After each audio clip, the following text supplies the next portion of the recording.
Hi guys, magandang araw po sa lahat, lalo po sa ating mga 59. Welcome back po sa aking munting channel. So sa video ito mga 59 ay meron po tayong pag-usapan ng mga komento ng ating mga subscriber, siyempre regarding pa rin po sa license. Okay? So magandang pag-usapan ito mga 59 para kahit papano ay ma-educate din po natin yung mga kumukuha ng license or mga aspiring security personnel natin na gustong mag security guard or gustong kumuha ng kanilang mga security guard license. Okay?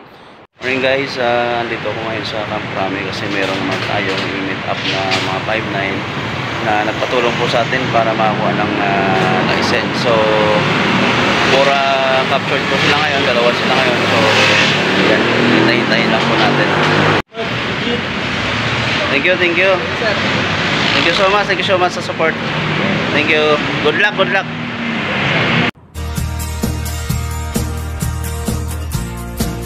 So ito yung isang comment ng ating subscriber mga 59 no. So ang sabi po niya, "Good morning sir. Magtanong ko lang po kung pwede po ba palitan yung surname ko sa aking security license. Sana po mapansin. Salamat po." Okay? So kung meron po kayong mga 59 na gustong papalitan or gusto ninyong ayusin sa inyong mga pangalan, middle name or surname po ninyo no, para po sa inyong security guard license. So make sure mga 59 na dapat po ang inyong NPC or ang inyong National Police Clearance ay dapat ay napaayos na po ninyo. So ibig sabihin po, kung ano po yung nakalagay doon sa inyong NPC or sa National Police Clearance po ninyo, ay yun po ang pagbabasihan na pangalan po ninyo sa inyong license. Kaya nga po number 1 po yan na requirements sa pagkuha po ng license natin. Kasi doon po natin ma-identify yung tunay po ninyong pagkatao or tunay po ninyong pangalan dyan sa NPC. So, kung gusto nyo pong ayusin or kung gusto nyo pong palitan yung inyong license or inyong pangalan sa inyong security guard license, so yun nga mga 5 na ay dapat sa NPC pa lang ay ipaayos na po ninyo or ay ipakorek na po ninyo kung ano yung mga problema dyan po sa inyong pangalan. Kung meron kayong gustong ipabago, so make sure po na doon pa lang sa NPC ninyo ay maayos na po yan or makorek na po yan. No? Kasi sa NPC, pinagbabasihan po ng SOSYA na wala po kayong record, no? Ibig sabihin wala kayong criminal record. Kaya kung ano yung tunay ninyong pangalan or ano po yung pangalan na nakalagay po diyan sa NPC po ninyo, yan po talaga ang lalabas sa license po ninyo. Okay? So, yun mga 59 no, sana malinaw po yan para kahit paano ay meron din po kayong idea, no, sa mga nagtatanong po sa atin. Okay? So, next po na comment, mga 59. Ka-59, matanong lang, paano ba natin malaman yung license ID number natin ay sa atin mismo? May iba kasi na isa lang ang license number pero maraming nagmamay-ari. Paano ba yan malalaman at masusolusyonan ka-59? Okay? So, ganito mga 59, no?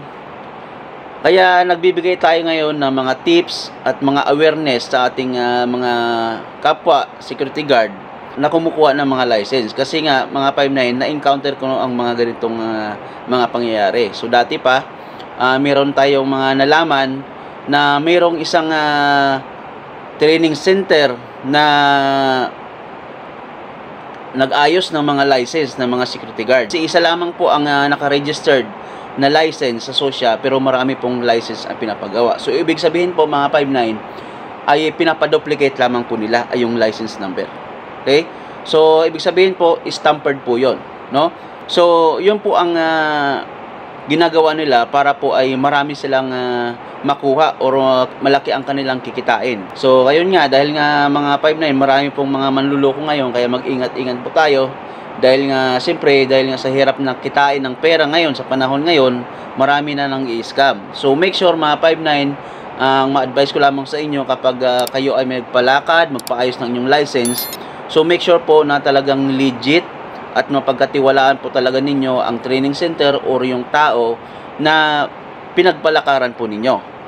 So, din nga karagdagan pang mga 59 ay may advice ko talaga kung hindi naman kayo malayo dito sa SOSYA or mayroong mga satellite sa SOSYA na malapit po sa inyo. So, mas mainam po mga 59 na captured ang inyong transaction. Just in case na kumuha kayo ng inyong license or mag-renew kayo.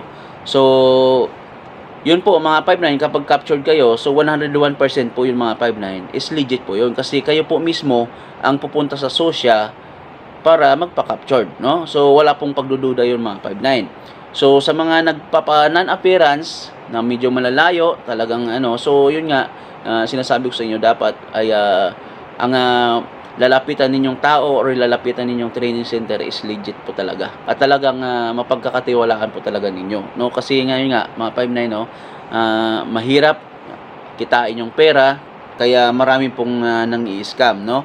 Kaya huwag po kayo magpapaloko mga 59, maging mapanuri po kayo, kasi ang iba po niyan, talagang abusuhin kayo, sisingiling kayo ng mahal, tapos fake pa ang license ninyo. So dapat meron kayong konting kaalaman regarding sa license. Kaya pinapaliwanag ko dito mga 59 kapag merong mga nagko-comment para ma-educate ko na rin kayo or mabigyan ko na rin kayo ng idea pagdating po sa license, no? Para kahit paano ay meron kayong alam. Okay? So, yun lang mga 59, no? Maraming salamat po sa patuloy na pagsuporta sa aking channel at maraming salamat po sa walang sawa po na pagsuporta. So, yun lang mga 59. Sana po ay nabigyan ko kayo ng kunting idea at impormasyon regarding po sa ating security guard license. Okay? So, kung meron po kayong mga comments, suggestion, ay maaari lang po ay mag-comment kayo dyan sa comment section natin sa baba para mabigyan po agad natin ng kasagutan ng inyo pong mga concern. Okay? Yun lang mga 59. Maraming salamat po. God bless us all.